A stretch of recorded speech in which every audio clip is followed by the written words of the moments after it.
இது எங்கன்னு பார்த்தீங்கன்னா, திருச்சியிலேருந்து நாமக்கல், சேலம் போகிற வழியாக பார்த்தீங்கன்னா முக்கொம்பு இருக்குது. முக்கொம்பு வழியாக அந்த பாலத்தை காவிரி பாலத்தை கடந்து போனீங்கன்னா குணசீலம்ங்கிற கோயில் வரும். பெருமாள் கோயில். இது கொஞ்சம் ஃபேமஸான கோயில் தான். நிறைய பேர் வந்திருப்பாங்க. நிறைய பேர் வராமல் இருப்பீங்க. வராமல் இருந்தால் திருச்சி வந்தால் பாருங்கள். இந்த கோயில் வந்து முன்பகுதியில் கொஞ்சம் வேலை பார்த்துட்ருக்காங்க.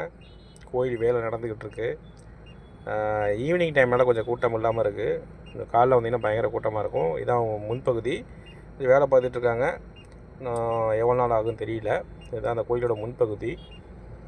இந்த கோயிலில் பெரிய ஹைலைட்டு பார்த்தீங்கன்னா, கார் பார்க்கிங் வந்து வெறும் ₹2 தான். எந்த கோயிலுமே பார்த்தீங்கன்னா ₹10, ₹20, ₹50, ₹100 கூட வாங்குகிற கோயிலெலாம் இருக்குது. இந்த கோயிலில் மட்டும் பார்த்தீங்கன்னா கார் பார்க்கிங் வெறும் ₹2 தான் வாங்குவாங்க. சரி, இந்த கோயில் பக்கத்தில் அடிக்கடி போகிறப்ப பார்த்தீங்கன்னா இந்த சம்சா, மிளகா பஜ்ஜி ஏதோ ஒரு கடையில் இருக்கும். தள்ளுவண்டி கடையில், ரோட்டு கடையில் நல்லாயிருக்கும். அதனால் சாப்பிடலான்னு போனேன். ஒரு மிளகா பஜ்ஜி வாங்கி சாப்பிட்டேன். நல்லா டேஸ்ட்டாக இருக்கும் இந்த கடையில். இந்த பக்கம் போனீங்கன்னா வாங்கி சாப்பிட்டு பாருங்கள்.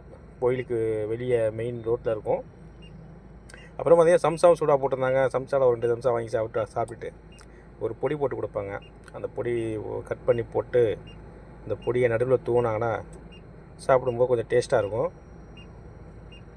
அதுக்கப்புறம் சம்சா வாங்கி சாப்பிட்டுட்டு அப்படியே பொறுமையாக நடந்து போனீங்கன்னா கோயில் பக்கத்தில் ஒரு ஐயர் கடை, ஒரு டிஃபன் கடை இருக்கும். காஃபியும் வச்சுருப்பாங்க. சரி, ஒரு ஃபில்டர் காஃபி மாதிரி இருக்கும், நல்லாயிருக்கும் சொல்லி வாங்கி குடிக்கலான்னு பார்த்தா காஃபி வந்து ₹20. ஆனால் இவர் வந்து எதிர்பார்த்த அளவுக்கு காஃபி வந்து டேஸ்ட்டாக இல்லை.